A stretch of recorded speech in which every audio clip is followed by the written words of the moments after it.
swear to God I didn't kill that old man. Nobody believes me. Not even you. I want to, Billy. But why won't you tell me where you were that night? Because I can't. I don't remember. Oh, Billy. Do you remember that I love you? I don't think I could ever forget that. Jane, I'm sorry. Billy is due in court. We have to go.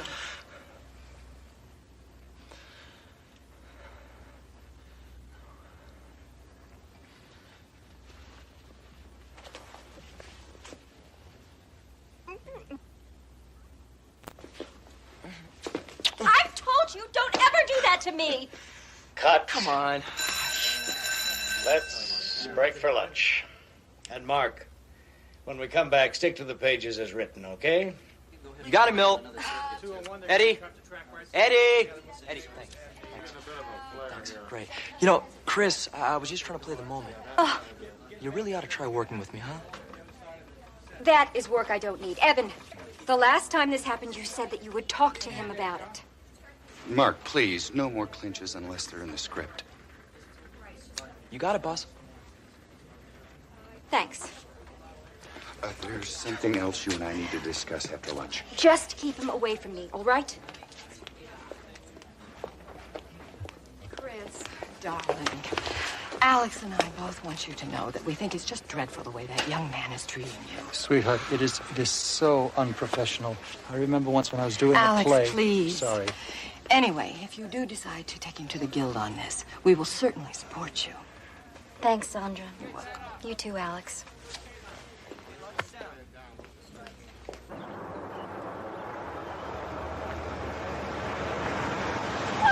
Oh my God, you're Chris Buckner. You're even more beautiful in person. Janie Stockwell is my favorite character. Thank you. Oh, It's very nice. Could I have your autograph? autograph? Sure. Your autograph. What's your name? It's Peg. P-E-G. Peg. I'm sorry, Miss Buckner. Is she disturbing you? No, not at all. She's fine. Oh, thank you. You're welcome. It was really nice to meet you. Oh, nice to meet you. Take care. So nice. Ma'am, I'm afraid if you don't have a pass, you're gonna have to leave. But did you see who that was? It was Chris Buckner. She just gave me I her know, but like I autograph. told you before, there are no studio tours, no tickets to the show, and please, no more Well, autographs. wait a minute. My cousin went to Chicago last summer and she got tickets to Oprah. Well, we don't do that here. But I came all the way from... I know, and I'm sorry. Look, you're gonna have to go.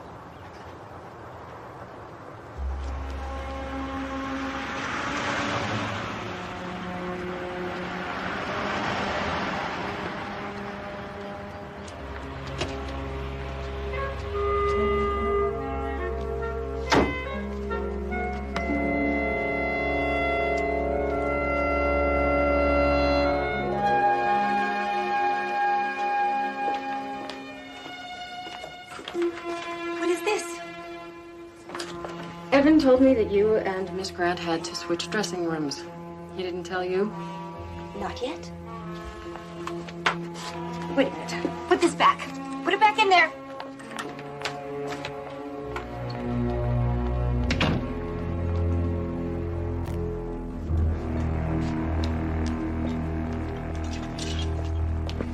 Oh, Chris, great. Here, it's for you.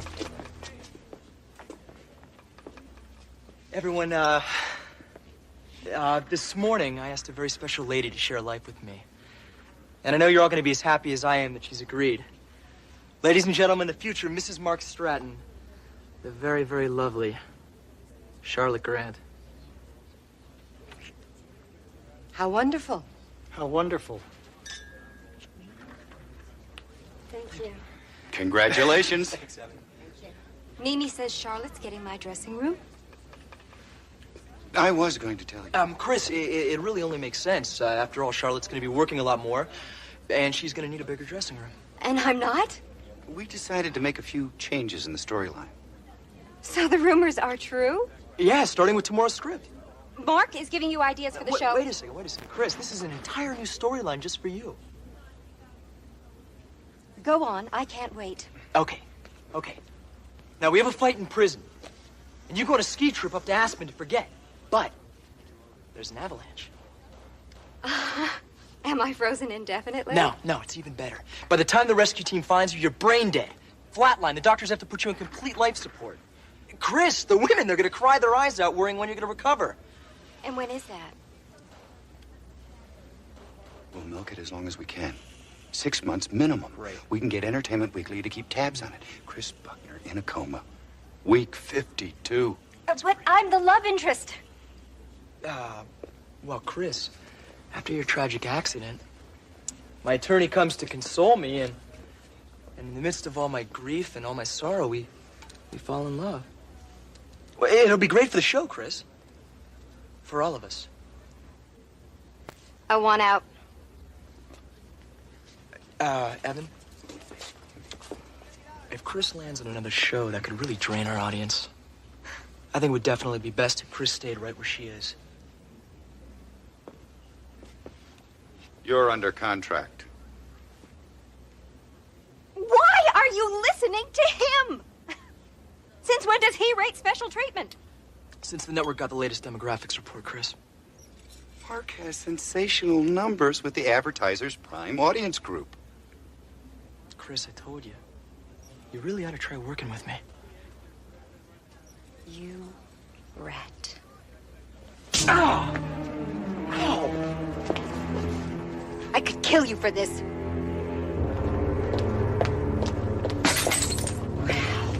Evan, any other new storylines coming up that we should know about?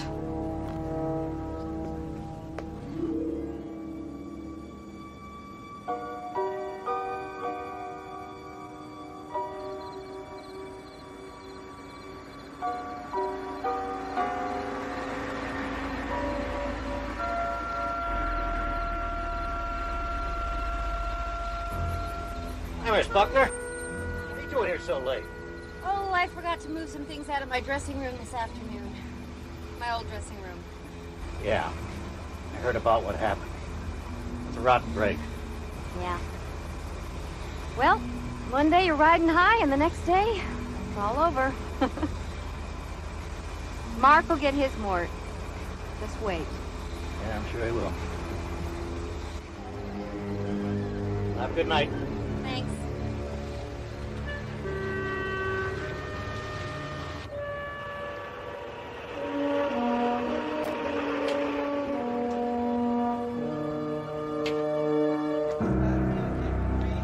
Revisions.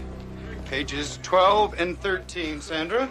Gee, Evan, why don't you wait until the last minute? We're only supposed to shoot this in a half an hour. Oh, network notes. They just came in last night. Anything new for me in this, Evan? There's a 20-line speech on page 8. What?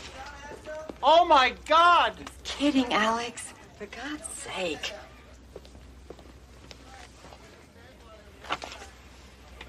Revisions? Gee, I hope they don't affect my interpretation. Jane lies stiff as a board. Nothing I like better than a creative challenge. Where's Charlotte? I don't know, Evan. Probably checking out her new dressing room. It's so hard to see her like this, Henry. I know. It's as if she's trapped in her own mind and nobody can reach her. Our very own Sleeping Beauty. Our baby. Jane. Don't, darling. The doctors are doing everything that they can. I know. You've got to be strong for her sake. Oh, damn it, Mimi, God! Cut! Ah! Mark, could you save the yelling till after we stop the tape? Milt, she burned me! I'm sorry. Milt, I won't have to do my line over again, will I? No, Alex, we'll fix it in post. Thank you. Let's set up for the jailhouse scene. Mark and Charlotte, that's you. Charlotte? Where is Charlotte? Right here, Milt. Okay, let's block it out.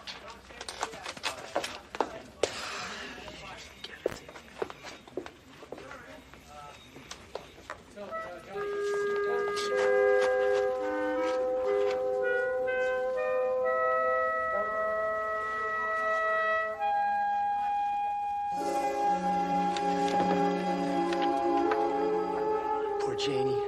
I can't stop thinking about her just lying there in the snow. I should never have let her go off angry like that, Ellen. Don't blame yourself. No. Well, who else can I blame?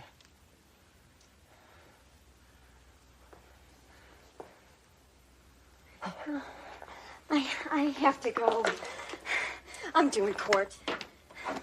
I'll see you at the arraignment tomorrow. I'm going to forget what we just said.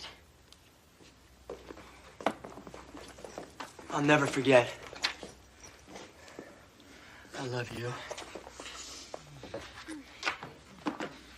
Cut. Mark, cut. Give the woman some air. What? What's the problem? I thought we agreed yesterday you were going to stick to the pages as written. So Mark, you all right? What's wrong? What's happening, Mark? I can't breathe, Ellen. He's having an attack. Come on, just take it easy. Relax. I can't breathe. I can't breathe. That's my allergy kit. I need my allergy kit. It is allergy kit. Mimi. Dining room table. It's still in the pharmacy bag. Come on, it's okay, Mark. Come on. We all know what to do. This has happened before. Just keep calm. My God, shouldn't we call a doctor? Alex, please, don't get hysterical. Honey, you're gonna be just fine. You're gonna be fine.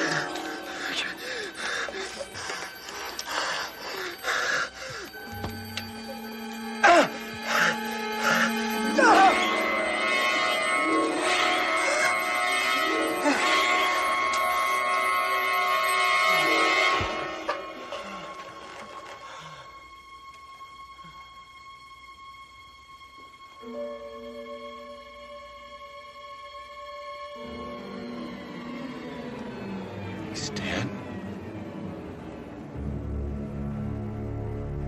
Jack Lester live for Entertainment Weekly. It has been 2 days since the unexpected death of Mark Stratton on the set of Mile High. And at this point, there's still no official word from the medical examiner's office.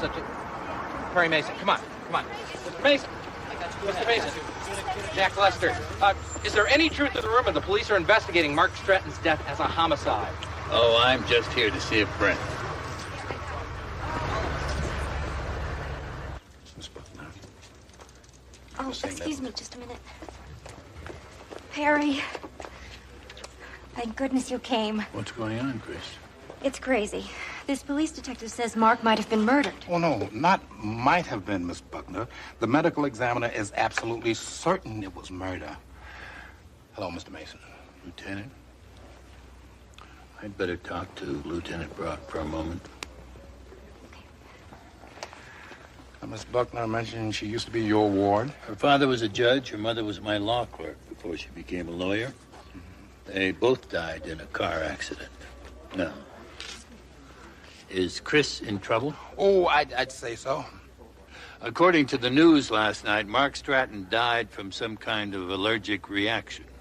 Anaphylactic shock leading to total cardiac arrest. What was it? Antibiotics? Bee stings? Walnut oil. Walnut oil? That would be uncommon. Uncommon is right. You know, Mr. Mason, most mornings I get up, I pretty much know what I'm going to do through the day. I mean, people knife each other, they shoot each other, they push each other off buildings. I mean, people simply are not nice to each other. But I'm a homicide detective, and that's what I'm supposed to be used to. But until this morning, I've never once seen or heard of anyone killing another person with walnut oil. Most people that allergic take precautions. And most people that are allergic keep a special allergy kit on hand with an injector of epinephrine just in case they go into shock like he did. Eric, let me see that thing for a minute, please. Now, I want to show you what set this guy off, Mr. Mason. Lipstick? Lipstick with walnut oil. Charlotte Grant was wearing it. And when she kissed him during one of the scenes they were taping, he had a predictable reaction, a shortness of breath, a rapid pulse, the first stages leading to anaphylactic shock. Couldn't have been enough oil in that lipstick to bring on all that or to kill him. No. Not in the lipstick, Mr. Mason, but in the injector he used to treat himself, the injector that was supposed to contain the epinephrine. Somebody spiked it. That was loaded with walnut oil. I'm talking about the same kind of walnut oil that you'd pick up in any cooking store. That would certainly do it. See? And in this case, Stratton went to put out the fire, and he burned down the barn. How's Chris involved? Oh, Chris. I'm about to arrest her for murder. On what grounds? On the grounds she had reason to want Stratton dead. She threatened him, and she said, and I quote, right here, sir, I could kill you for this. Well? Well, there's more, sir. We found this kit in her dressing room, and it has Stratton's fingerprints all over it. Leading to what conclusion? Leading me to the conclusion that she took that kit out of Stratton's dressing room and replaced it with the one that killed him. How do you know someone else didn't tamper with the allergy kits? Because the security guard out there said that she was the only one that returned to the studio that night. What about the cast and crew who arrived in the morning? Mr. Mason, you see that makeup table? Located right across from Stratton's dressing room. Anyone going in there would have been clearly seen, sir. I think I got it with this, Miss Mason. You can't believe that. Perry, it isn't true. Lieutenant?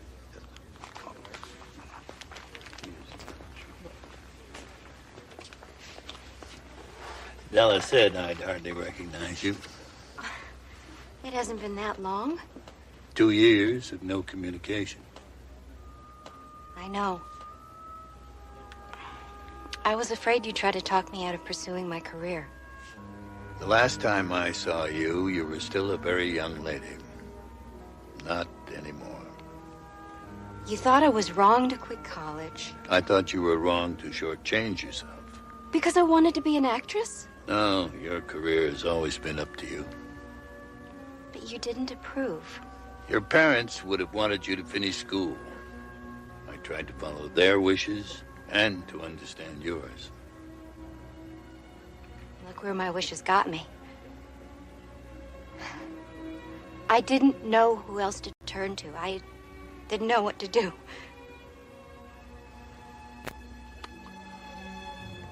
Lieutenant?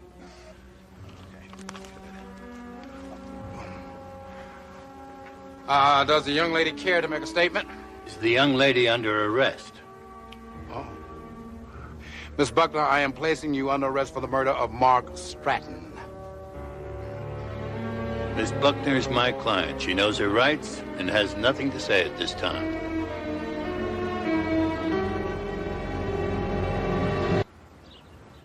Your Honor, the defendant has no family in this community and no professional ties to keep her here.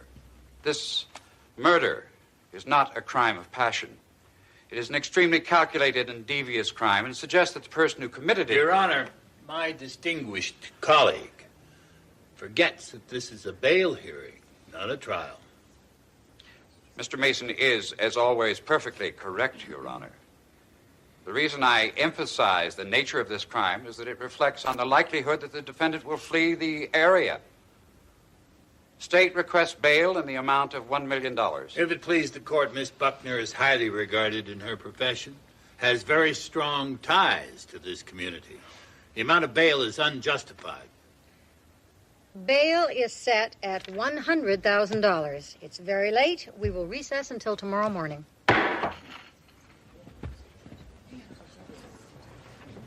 Hello, Mason. I'm surprised you didn't call it murder most foul. I'm saving that one for court. My wife is a great fan of yours. If you hurry, you can make the 6 o'clock news. Then I'll hurry.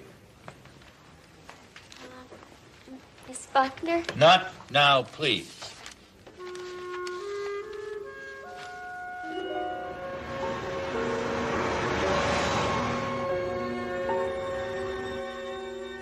How's Chris? Oh, she's fine. We checked her into the Park Lane Hotel. Chris threatened Mark Stratton in front of 5 people the day before the murder. Evan King, the producer, Mimi Hoyle, a production assistant, Charlotte Grant, Stratton's fiancée, Sandra Drake, and Alex Straub. Who were the last 2? Well, Sandra Drake plays Aunt Margaret on Mile High, Barry. Alex Straub is Judge Henry, and Charlotte Grant is an attorney. Oh, and Mark Stratton played Billy Clavin, and Chris was Janie Stockwell. They were lovers. Only she's in a coma, and he has amnesia, and he's on trial for a murder he didn't even commit. Della, you're a soap fan? Well, Justice Thurgood Marshall was a soap fan, Ken. he used to watch his soaps in chambers between sessions of the Supreme Court. Della, find out from Chris about the people who heard her threats to Mark Stratton. Right. Ken, get permission to search his house. Brock and his people have already been through the place. That makes it easy for you. When I'm through here, I'll talk with Mort Aberdeen.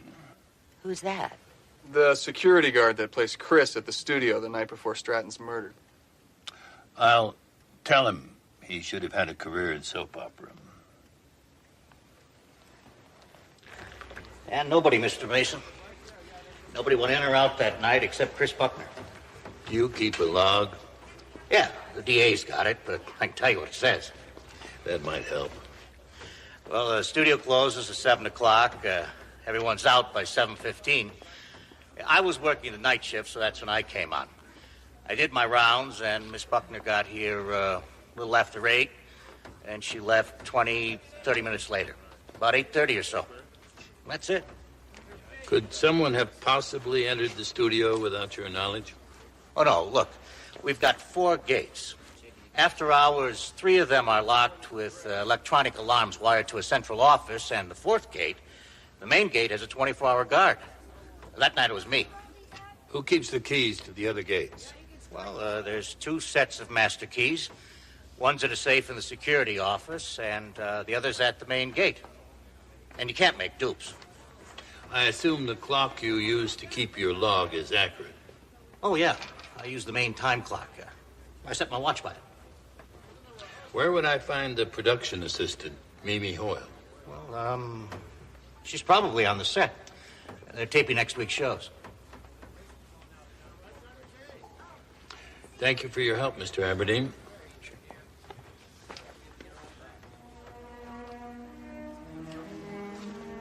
Mr. Mason, no matter what they say, I think Chris is a good kid. So do I, sir. So do I. I just can't look at him like this, Henry. It's almost like he's in some kind of dark dream. I know. It's as if she's trapped in her own This mind. is Nobody the can background reach her. information you wanted. We're very sleeping. That's Sandra Drake and Alex Straub. Don't, darling. The doctors are doing everything that they can. I know. The guards say that if Billy hadn't gone back into the burning cell block to rescue the warden, he might have escaped with his friends. What do you think's going to happen to him now? He's going to get a fair trial, this boy. Even if it means going back on the bench and handling the case myself. That's a promise, son. Cut. Save it. It's a good one.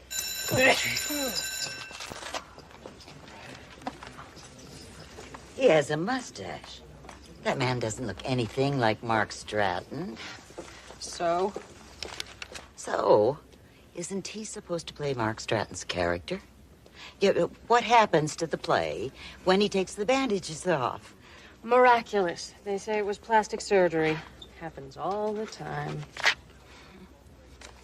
Who are you? Della Street. I work for Perry Mason.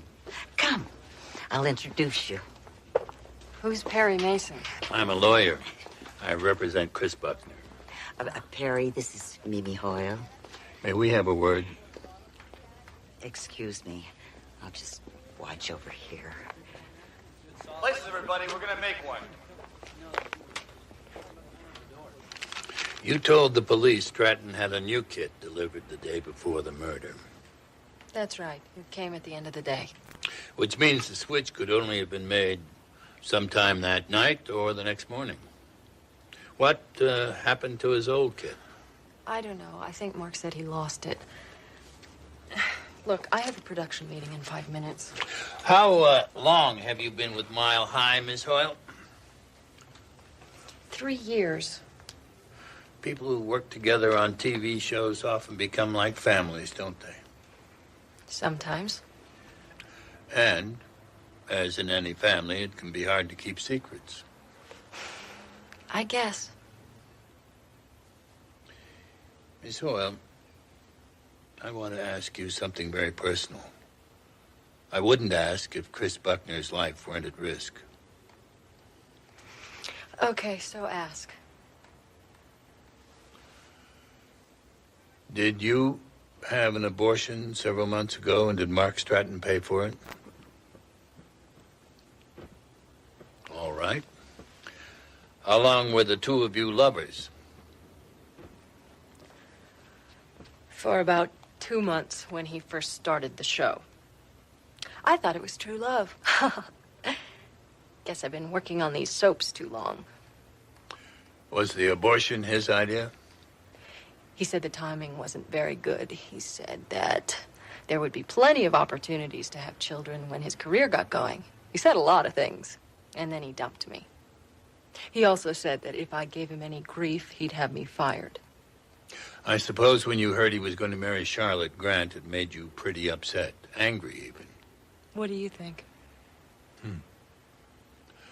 Angry enough to kill him? Yeah. But I didn't do it.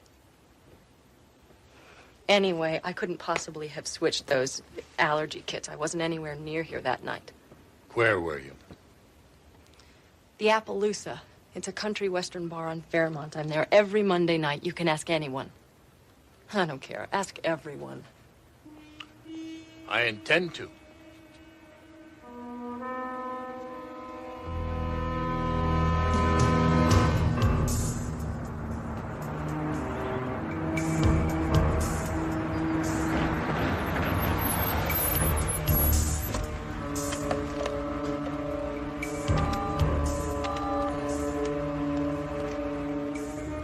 This is Ken calling in at 11.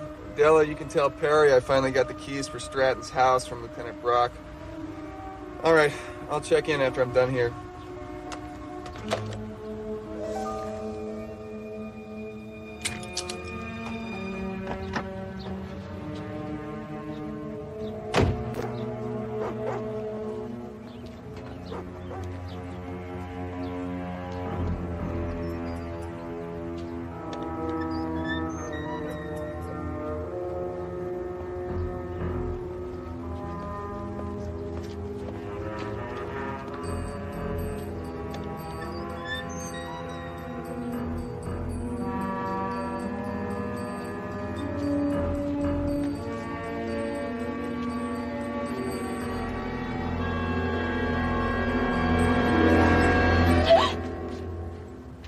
Gave me a scare. Who are you? What are you doing here? Hey, the police. I didn't mean to do anything wrong. I just wanted to see where he lived. Billy Clavin. I mean, Mark Stratton. Boy, slow down. I mean, I came up the driveway and then the gate was open, so I came inside. Then I heard this noise inside, and then you came along and scared me up to death. What noise inside?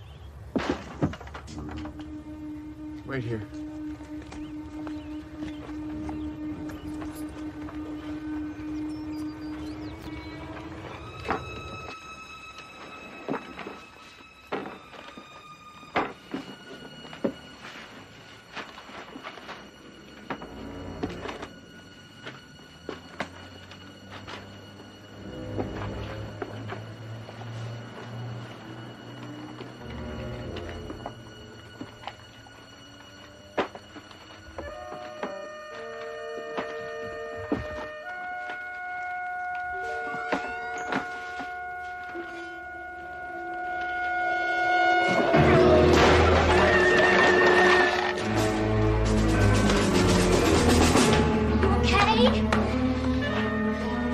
Be a whole lot better once you tell me who you are and what you think you're doing here. Well, it's a long story, but I'll try to keep it short. You see, Please. And slowly.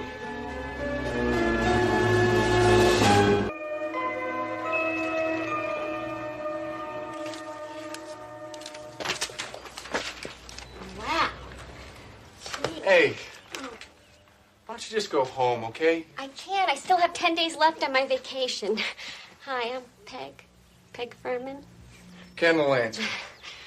Listen, I'm sorry about creeping around outside, but sometimes I get carried away. I noticed. Well, it's just that I wanted to see where Mark Stratton lives. Really? Why's that? Because the people on Mile High live such interesting lives. I mean, the characters and the actors, too. What about yours? Oh, my life isn't so uninteresting. It's I have a wonderful family, and my sister has these 2 great kids that are like my own in a lot of ways. I look after them. I make clothes for them. Sometimes I forget that they're not my own kids. So when they go on vacation, I'm sort of at loose ends. I know what you mean. I used to get too wrapped up in my work. You got to take time for yourself. Exactly, which is why I wanted to take this fantasy vacation, see my favorite show in person, meet the stars. But then they didn't have tickets. Look, I know this sounds really ridiculous, but this is the first vacation that I've had since Ben died. He was my husband. It's been 3 years. Oh, I'm sorry. No, I'm okay. I just needed an adventure, that's all. Are you a policeman? No, I'm an attorney. I work with Perry Mason. Chris Buckner's attorney? Well, I think it is terrible what is happening with her. What do you think that man was looking for? Whatever it is, I think we stopped him before he found it. Hey. What?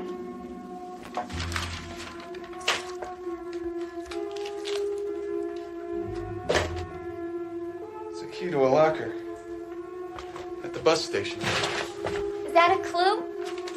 Maybe. Okay, then let's go. This is a murder investigation. I can't let you get involved. But you don't know what the guy looks like who hit you, and I do, so let me help until we spot him. Okay, but you do what I tell you, and you stay out of the way.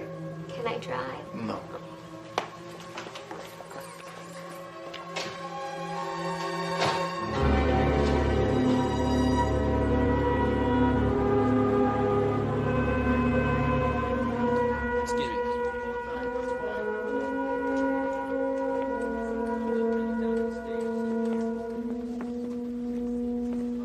Mason, how nice to see you.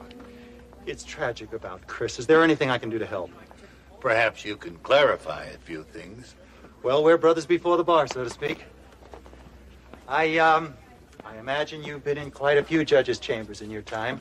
None quite like this one. That's the magic of television. All illusion. Ever watch our show? Oh.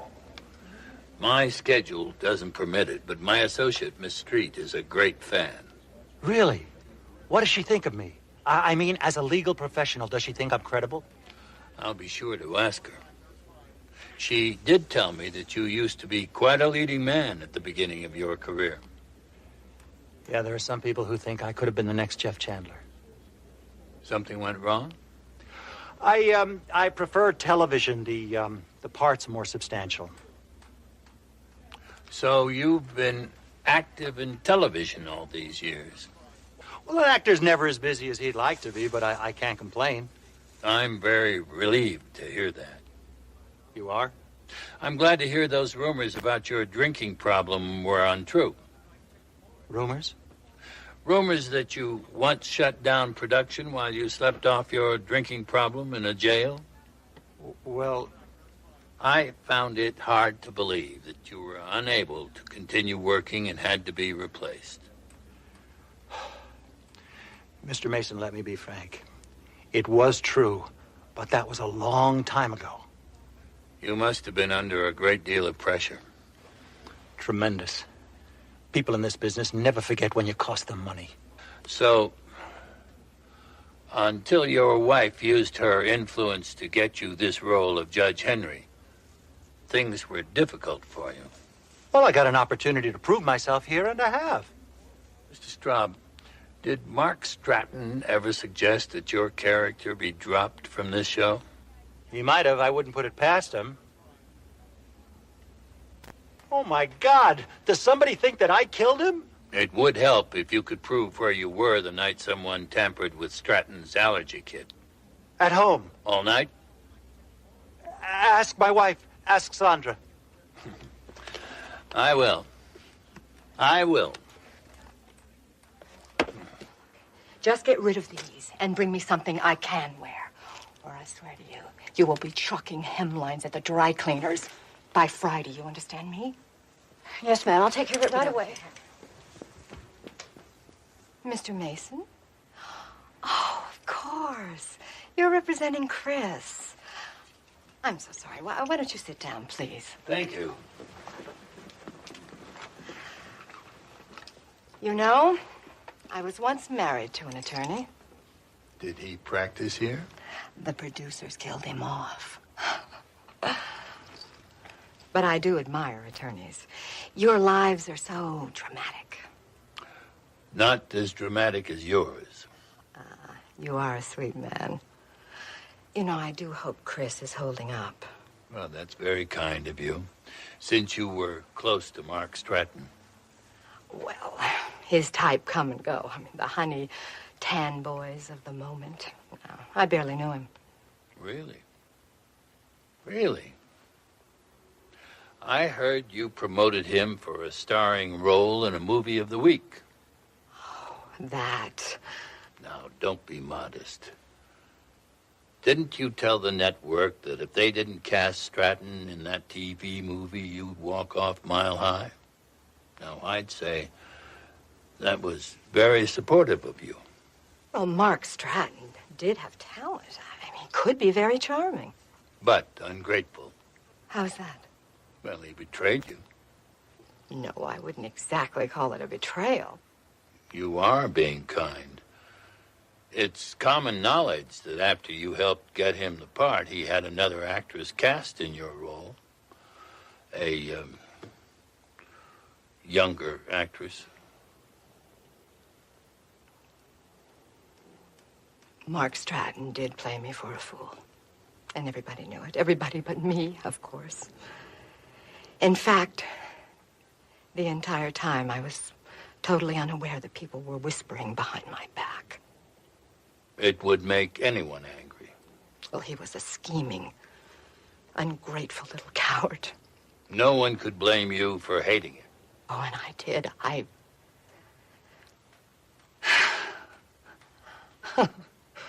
Come on, Mr. Mason. I did not kill Mark Stratton. I mean, surely Alex told you.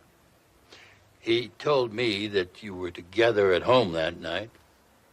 Together at home all night. That's what he told me.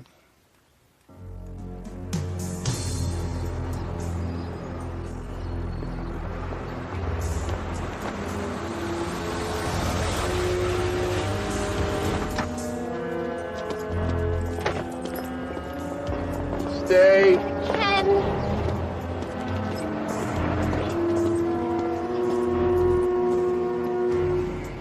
Easy, guy.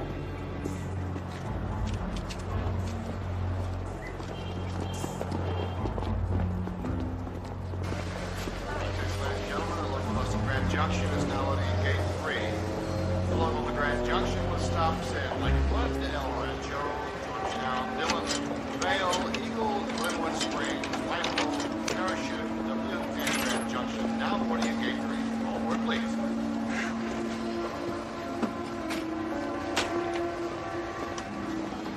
Do yourself a favor, buddy, and just give us the pictures. What pictures? Be that way. Pictures you have in the briefcase that you stole from your partner. How's that? They have an attorney. Yeah, my ex-wife had an attorney.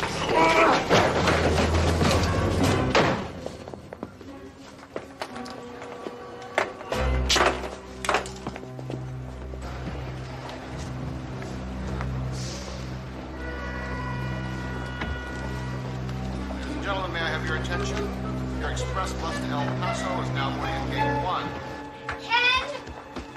Ken! Okay!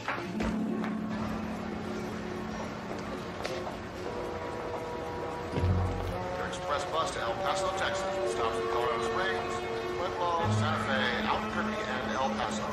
Now boarding at Gate 1. All aboard, please.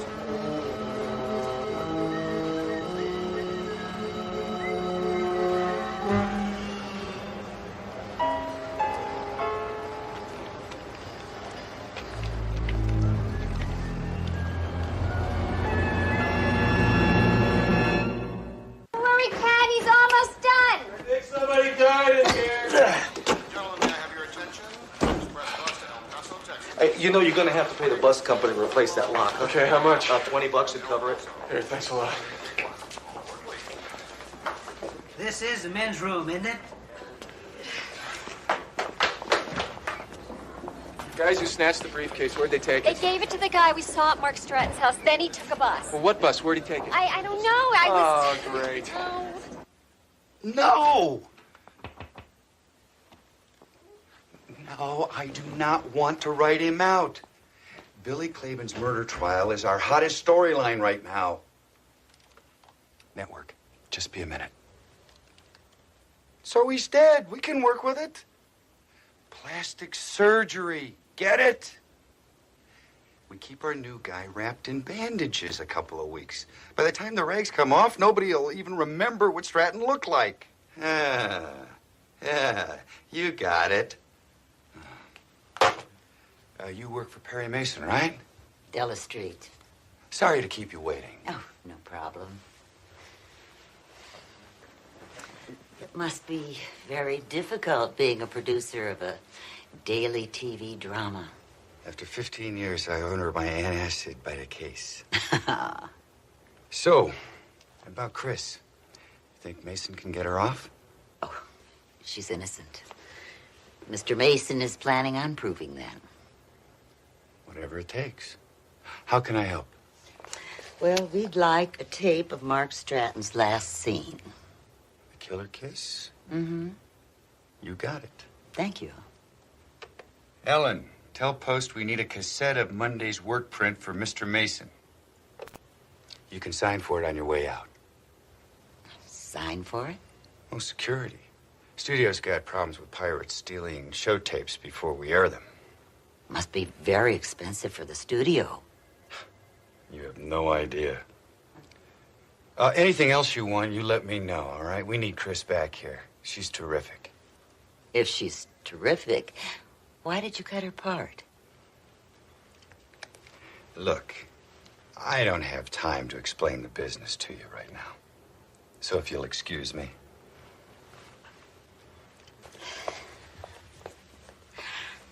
Thank you, Mr. King. Ellen, give me Bill and casting.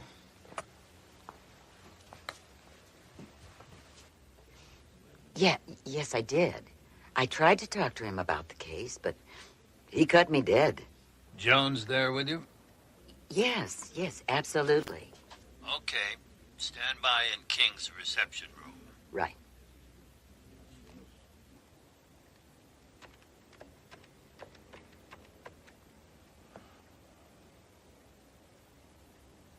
This is Perry Mason.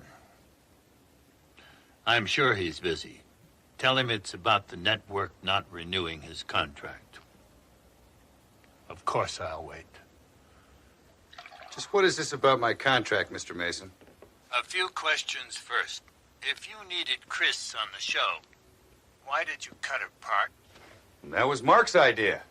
But you went along. You don't argue with the kind of demographics Mark had, not if you want a hit show. But now that he's gone, you need Chris. Cold hard fact. Losing Mark cost the show momentum. But it saved you quite a lot of trouble, didn't it? What trouble? Is it true he was pressuring the network to drop you when your contract came up? And that he wanted to take over the show completely?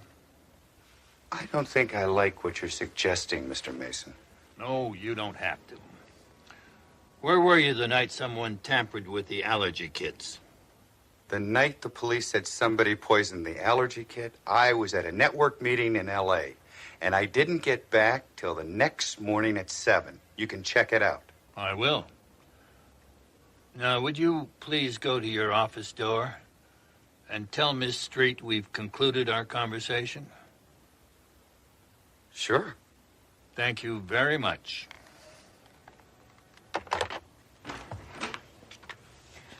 I've told Mr. Mason everything he required. Oh, good. I'd like for you to meet Miss Jones.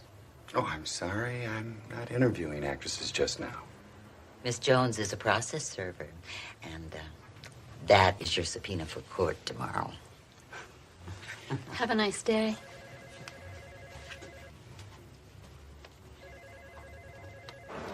I get a couple hundred people through here every hour buying tickets for all over the place. But he was just here 10 minutes ago. This guy you're looking for, what does he look like? 6'1", sandy hair, mustache, carrying a metal briefcase. Kind of big guy, wearing a light striped Western shirt. That's the guy. Yeah, bought a one-way ticket to Cedar Grove, bus 52. Left about 18 minutes ago. You can catch him in my car. Thank you so much. What do you want?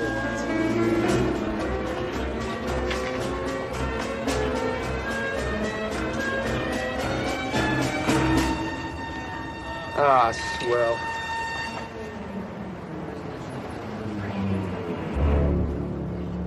One more question, Cruz. Were there any other cars on the lot that night? I don't know. I didn't look. I wasn't expecting to be arrested for murder. Thank you, Dylan. Chris, we go to court in the morning. How do you feel? I don't know, Perry. Now, look.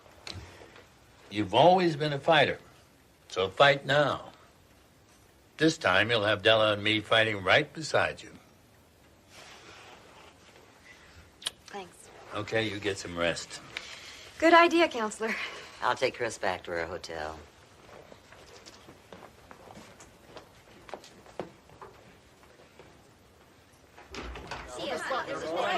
There she is. My God, Charlotte. She killed my fiancé. I loved him, and she killed him. Perry. Miss Buck, Mike Winter, Mountain States Entertainment. Ladies and gentlemen, my client has no comment. If you want the whole truth, come to court tomorrow. Now, this is a private office. The outer door is there. A little faster, please. Miss Grant, may I have a word with you? Della, where's the Grant file? It's on the desk right there. Please take Chris into Ken's office. When we leave, we'll take the back elevator. Fine. Come on, Chris.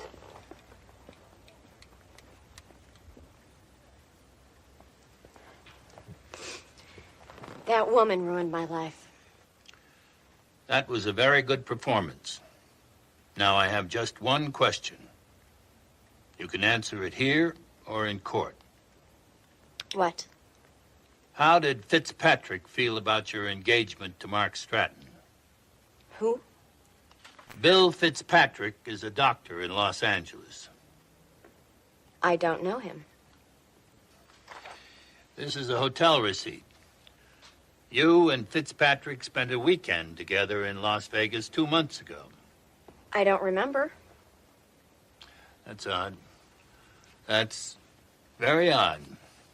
I've always heard a bride never forgets her wedding day.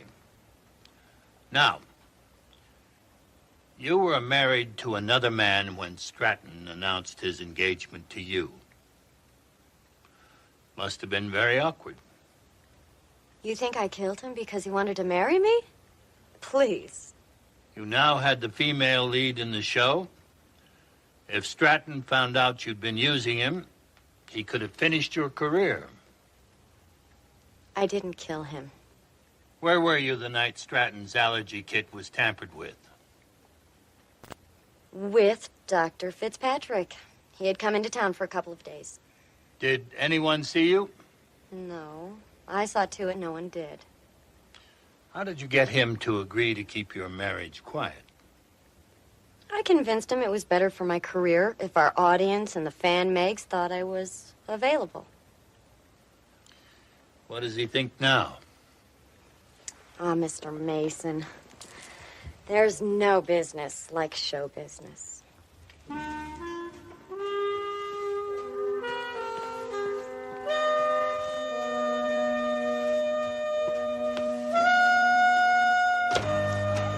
Miss Grant, if I could just have one more moment, please. Yes, now, Mark Stratton was your fiancé, is that right? Yes. I'm just devastated by all of this. I just can't.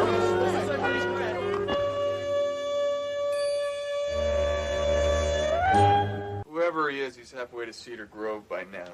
With the briefcase from Stratton's bus locker. I don't get it. What does this guy have to do with any of our other suspects? Cedar Grove. Why does that sound so familiar? That's where Mark Stratton grew up. That's right. I read it in Soap Season Digest. Soap Season Digest?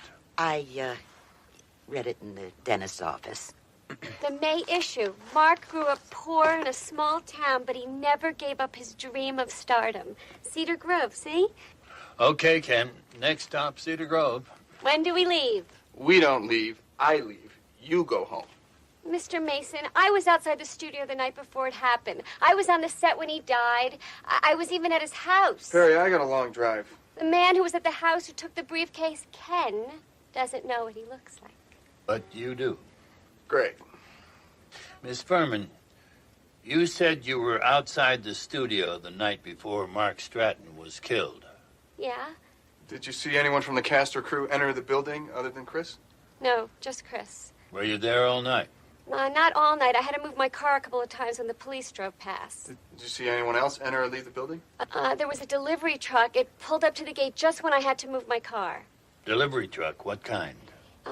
It was a film lab, Central something. I just got a quick look before I had to move my car. Is it important? I don't know. Be careful, both of you. Bye, Perry. Bye, Della. Bye, Ken. Suspects. I checked on all their alibis.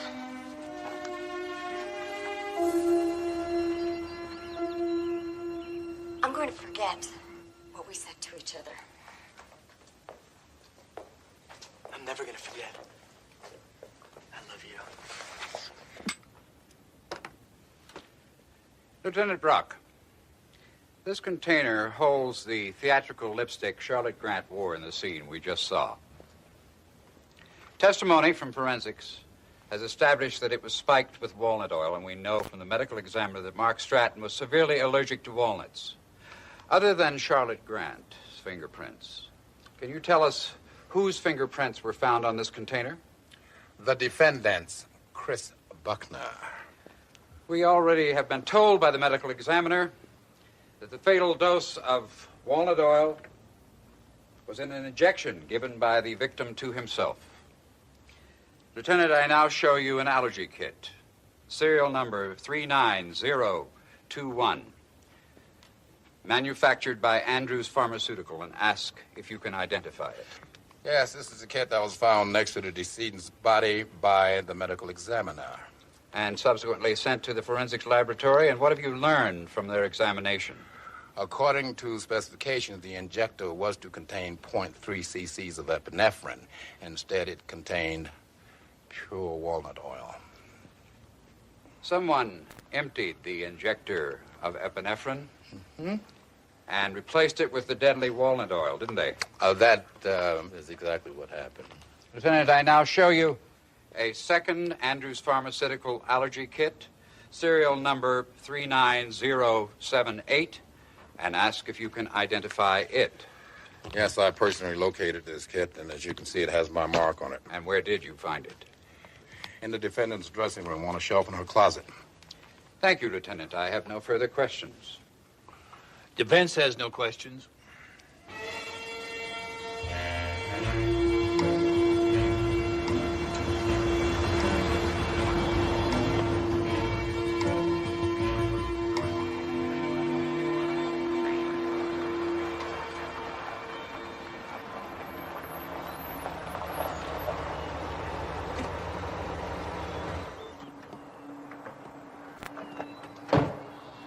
Hey there. You all right? Yeah. Hot day. And worse. Looking for a guy who used to live around here.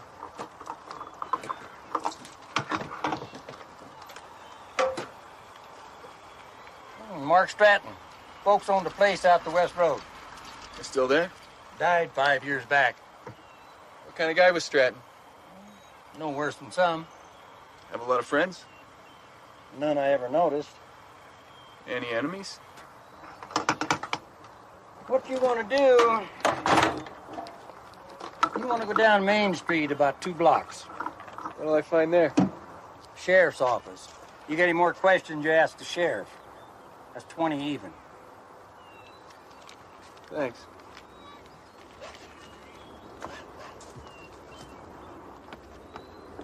luck? Not much. So what are we gonna do? Check in with the local law. Ask around, see if anyone's seen a husky guy in a striped shirt carrying a metal briefcase. Oh my God. What? That's him. Sheriff's office down Main Street. Meet me there.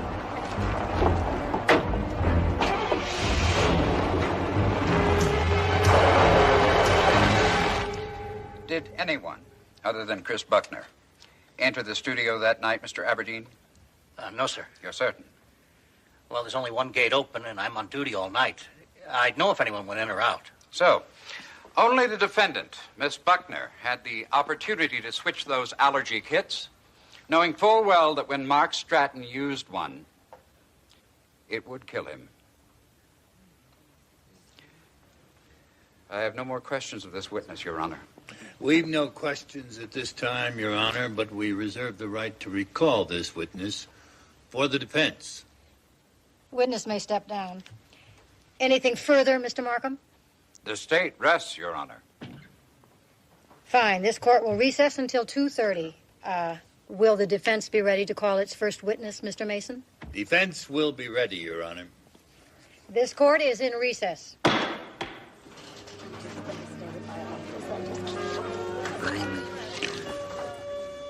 Now we have something we can use to fight.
You looking for me, Jack?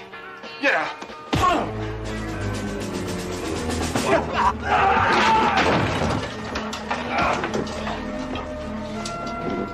Hey, what the? Help!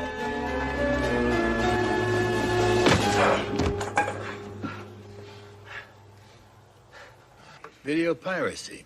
That a problem? A big problem. Copyright theft is theft, Mr. Mason. Whether the object stolen is a book, painting, episode of your favorite soap opera. Something that's taken, and a victim suffers a loss. Is there much of a market for stolen soap operas? An entire week's episode, which haven't been seen in the States, can net the seller $30,000. It's a rich market. Rich market indeed. Thank you very much, Mr. King. No further questions. Mr. Markham? No questions, Your Honor. Witness is excused. Your Honor, I have here an illegal video cassette confiscated from Denver Central Video by the FBI earlier this morning. Agent Wholesome of the FBI is present in court to so testify. Your Honor, Mr. Mason discussed this tape with me earlier this morning. The illegality and confiscation of the tape, as just stated by Mr. Mason, have been stipulated, but the state reserves its relevancy objections. Bailiff, please mark the tape Defense Exhibit K for identification purposes. Thank you, Your Honor. Defense would like to call Mr. Mort Aberdeen as its next witness. Mr. Aberdeen, do you remember when we talked at the studio, I asked you if the clock you used to keep your security log was accurate, and you showed me your watch? Yeah, I told you it was the right time. And it was. Now, what's to make of that watch? It's a Maritz. Expensive, aren't they? I don't know, it was a gift. Where do you get a fine watch like that repaired? Lord's Jewelers? In fact, they are the only jeweler in town who specializes in that brand. I guess. When I inquired about your watch, Mr. Lord said you bought it there. That true? Oh, yeah, that's right. I forgot. Sorry. Well, that's quite a timepiece for a man earning a security guard salary. How could you afford it? Well, it wasn't easy. Those are your bank records subpoenaed by my office. What? I have copies here. According to these records, you've deposited several thousands of dollars in cash to your account since the first of the year. Where did all that money come from? Well, I got lucky at the track. I call your attention to the man sitting beside Agent Wholesome. Would the gentleman please stand? Now, you recognize David Taylor, the owner of Denver Central Video, don't you? No, I don't know him. Mr. Taylor has agreed to testify he paid you $30,000 over the last 6 months to let him duplicate unaired videos from your studio after hours. Also, that you let him onto the studio lot in his delivery truck, and that you used your master key to unlock the studio production office. Well, he's lying. And that he did the rest, copying unaired episodes of Mile High, later translating them into Spanish for sale in South America. It's his word against mine. In fact, David Taylor will testify that two of you broke into the prosecution office the night before Mark Stratton died. You can't prove that. Oh, but I can. Your Honor. Te lo juro, no maté a viejo. Pero nadie me cree. Ni tú. Quiero creerte, Billy, pero ¿por qué no me dices dónde estabas esta noche? ¿Por qué no puedo? That scene was taped the day before Mark Stratton died. The only way Taylor could have made a copy was at the studio that night. You were away from your post, weren't you? Your Honor. Anyone could have come into the studio while you were gone. Anyone could have gone to Mark Stratton's dressing room and planted the deadly allergy kit. Anyone could have framed my client for murder because you weren't there to see them, were you, Mr. Aberdeen? No more questions, Your Honor.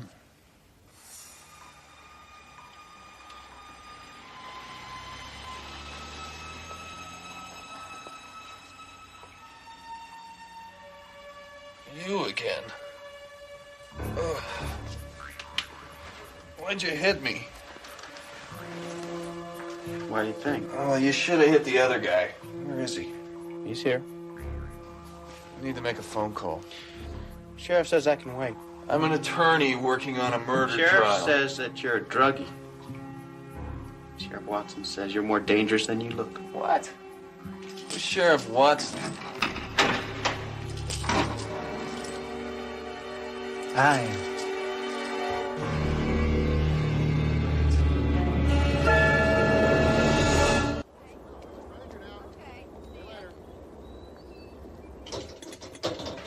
Hey! Hey! Hey! I want to make a phone call. You don't need a phone call. Well, you can't hold me like this without a charge. You got a charge. Assaulting an officer of the law. Me. I know you were searching in Mark Stratton's house. I know you paid those thugs to mug me for his briefcase. You know that, do you? Whatever you're up to, you're not going to get away with it.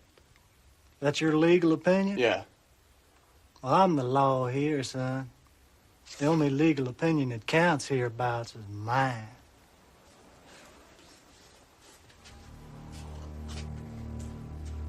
You can't hold me forever. The thing about these old jail cells is they ain't too secure. Prisoners sometimes try to escape when the deputy goes off duty and the sheriff's all alone. When that happens, especially if the prisoner's a dangerous man who goes around assaulting officers of the law, prisoners get killed. You're not serious. Get some sleep, son.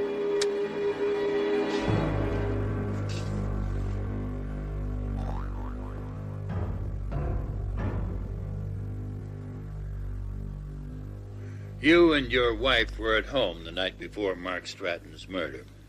All night. Mr. Straub, do you ever visit the Cregan service station 2 blocks from Mile High Studio? Only if I need gas. Did you need gas on Monday, October 11th? No. I have here a receipt from Cregan service station. It shows your gas card was used to pump gas on October 11th. I filled up there earlier in the day. Mr. Cregan's prepared to testify he saw your car at one of his pumps at 8:30 the night before the murder. He recognized your car, a '64 Jaguar, because he'd done some work on it a few weeks ago. He made a mistake. He didn't get a look at the driver because those pumps are activated automatically by credit card. I was home. No. You were on your way to Mile High Studio, weren't you? No. Mort Aberdeen, the guard, didn't see you because he was busy stealing videotapes. You're wrong. Mr. Straub, weren't you at the studio the night someone tampered with Mark Stratton's allergy kit? No. I remind you the penalty for perjury is severe. Would you like me to show you a security videotape that places you at the studio that night?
I killed him. Bailiff, make that woman sit down now, or I will clear the courtroom. Mr. Straub, your wife thinks you killed Mark Stratton. She's offering herself to save you. Are you going to let her lie for you? Isn't there something you want to tell us?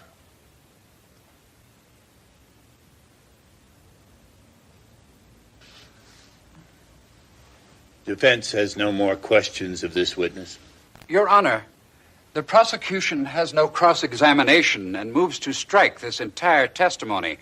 Mr. Mason is engaged in theatrics, whose only purpose is to confuse the issue. Your Honor, the next witness should clear up the prosecution's confusion. Very well. Proceed. I call Mimi Hoyle.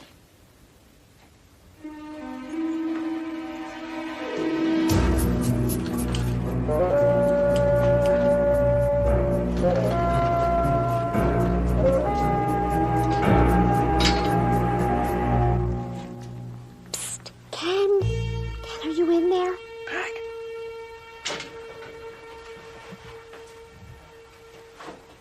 Hi. I saw what happened. You want me to call Mr. Mason? Right away. The deputy's due to go off duty any time now, and then Watson's coming back here. He's trying to spook me into making a run for it so he can shoot me. God, what'll we do? I'm thinking about it. Excuse me, sir. Can I have change for $1? I only have 2 quarters. Okay, I'll trade you my $1 for your 2 quarters. I need those for my cash customers. Look, I am desperate. You don't know what desperate is until you only got 2 quarters. At least you got $1. I have one. You must be living right.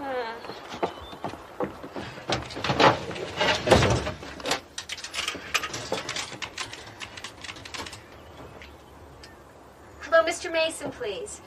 I know he's not in, but I have to speak to him. Is this his exchange? Okay, well, you've got to get word to him. No, don't put me on hold. I only have 1 quarter. No, I don't have any more. Don't cut me off. That phone isn't working. It ate my quarter, which makes you responsible, so give me a quarter. There's nothing wrong with that phone. Prove it.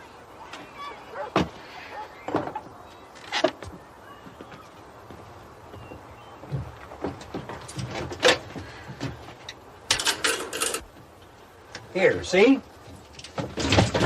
Now, just hey. Mr. Mason, please. And don't put me on hold. The night you're talking about, I was at a country western bar. The Appaloosa. You told me you were a regular there every Monday night. That's right. But on that particular Monday night, Miss Hoyle, the Appaloosa was closed due to a power failure. But you would have known that had you been there. Will you identify this for the court, Miss Hoyle? It looks like a blow-up of one of the crew time cards we use at the studio. In fact, it's your time card. It indicates you clocked in on the morning of October 11th, but never clocked out. I forgot. Did you also forget to clock in again the next morning, October 12th? I forgot. The time clock is in the guard shack at the front gate. Every crew member entering and exiting the studio has to clock in. Oh, isn't that so? Yes. The only way you could have managed not to clock in on the day of the murder is if you stayed at the studio overnight. Were you at the studio alone that night, Miss Hoyle? Or was someone with you? I was with a friend. Why couldn't you have met this friend somewhere else? Because he was afraid someone would recognize him. Your friend was Alex Straub? Yes. You and Alex Straub were lovers? Yes. Damn you. I was ready to lie for you. You always have to be the star. You weasel. I am the star. Bailiff, remove those two people from the courtroom. Don't touch me. Mr. Mason, do you have any more questions for this witness? Just a few, Your Honor.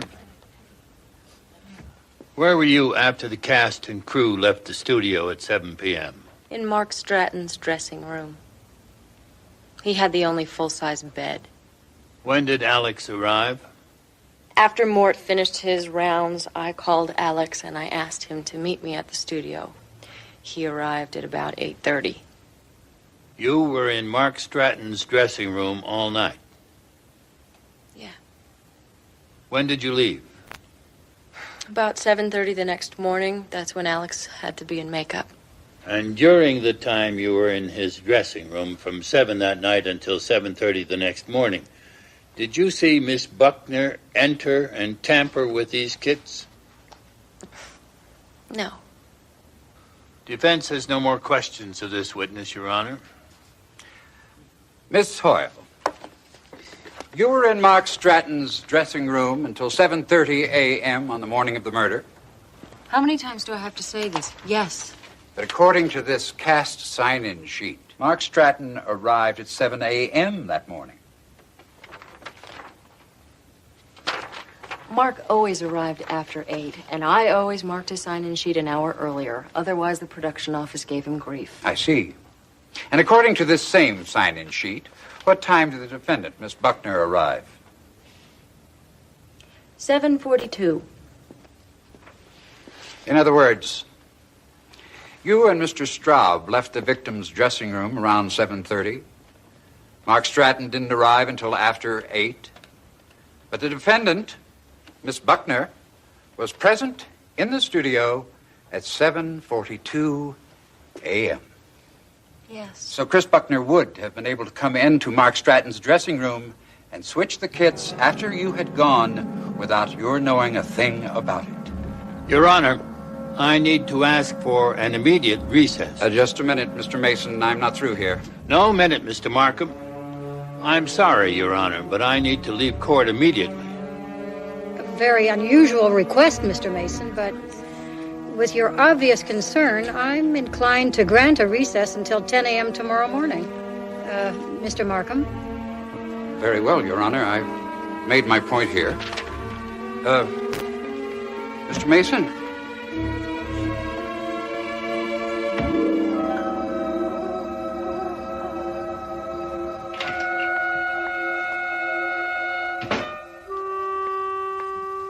Are you the sheriff? No, ma'am. Well, a couple of kids are breaking into a car down the street. I think somebody better stop them. Damn. Sheriff! Sounds like the Gleason boys are acting up again. I'll be back in a minute.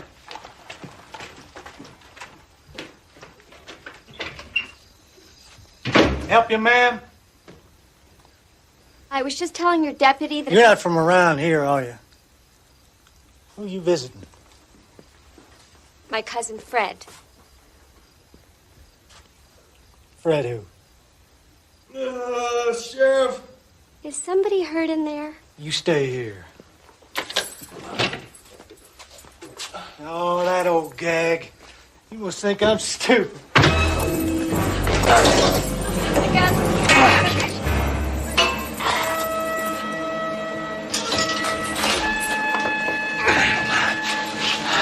Get in there. Lock it.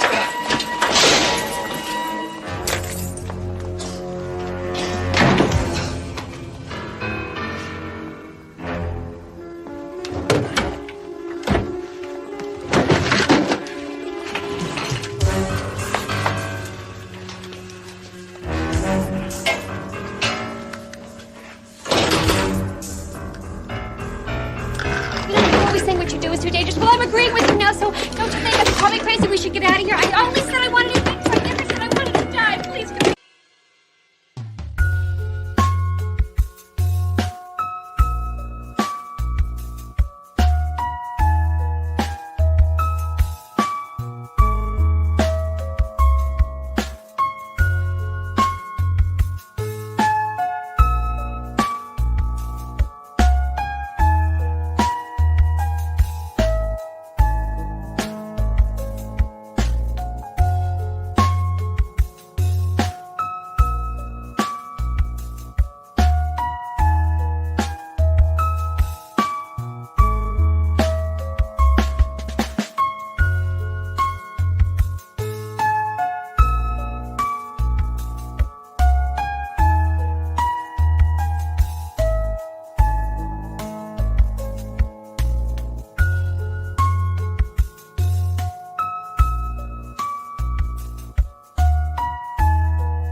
shoot him, Frank. The man's a killer. Deputy, I'm an attorney working on a murder case. Shut up! Your Shoot him, sheriff's Frank. involved. If you don't believe me, I've got something you ought to read. Frank, shoot! Call the state police. Call anybody you want. Just look at this first. You idiot! Shoot him!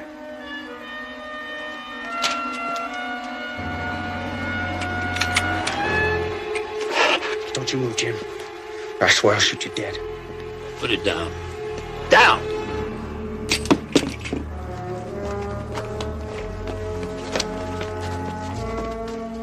Surprise, surprise. Surprise.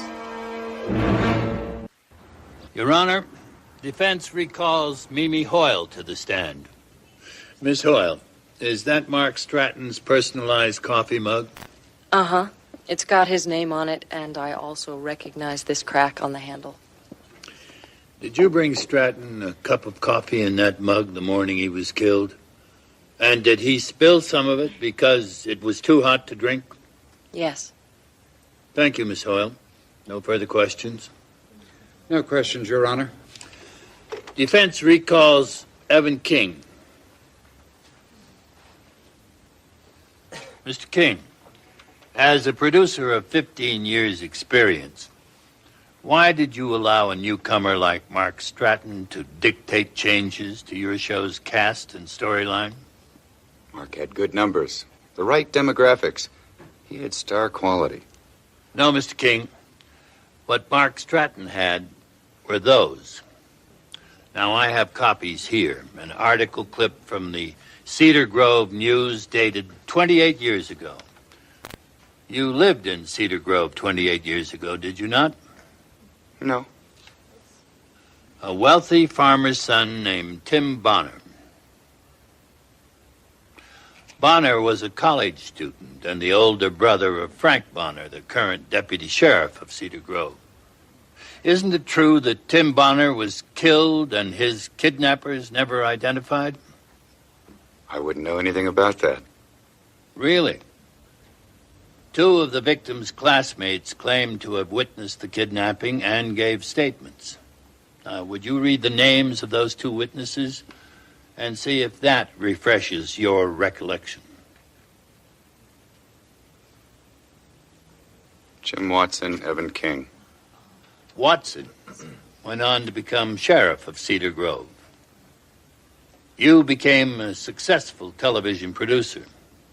You and Watson lied about the kidnapping. No. Perhaps hearing this tape recorded by Mr. Stratton will refresh your memory. Hi, Evan. It's Mark Stratton. This is tape 1 of 2. The other's safely locked away. Now, it's a funny thing. 20 years ago, I was a kid growing up in Cedar Grove. I used to play at the old granary north of town. You remember.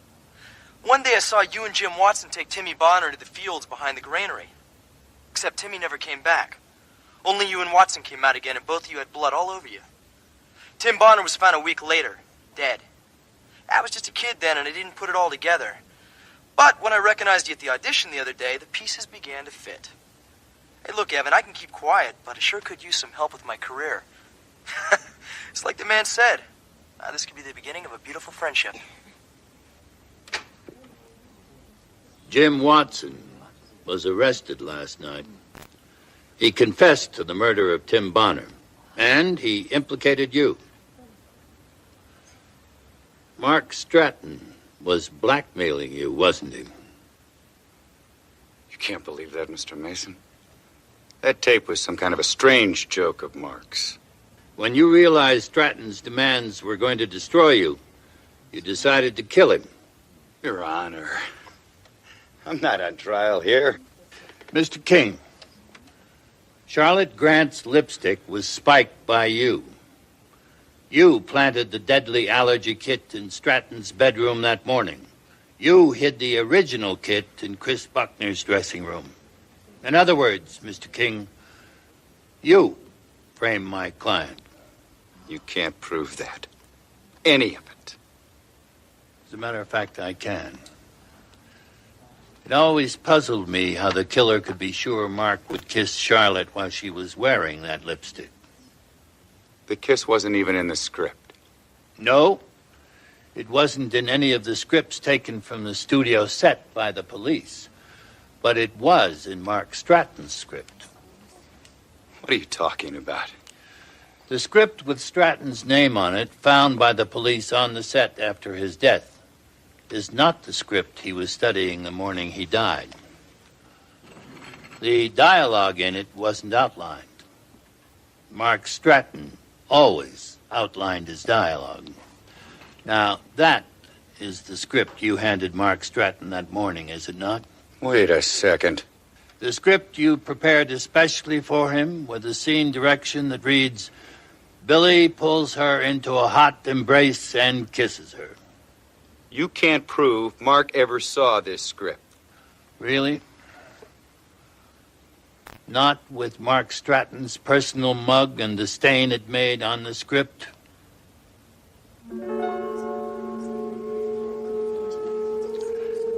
There it is, Mr. King.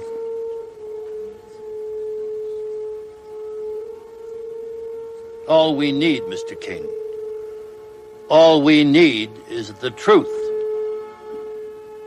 He was going to take it all. I couldn't let him do that.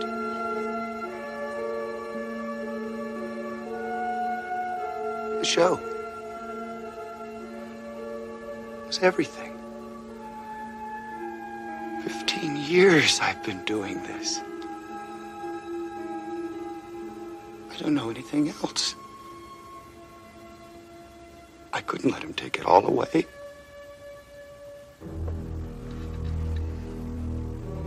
Your Honor, defense moves for a dismissal of all charges against Chris Buckner. People have no objection, Your Honor. This case is dismissed. Bailiff, take this man into custody. This case is resolved, and the court has no further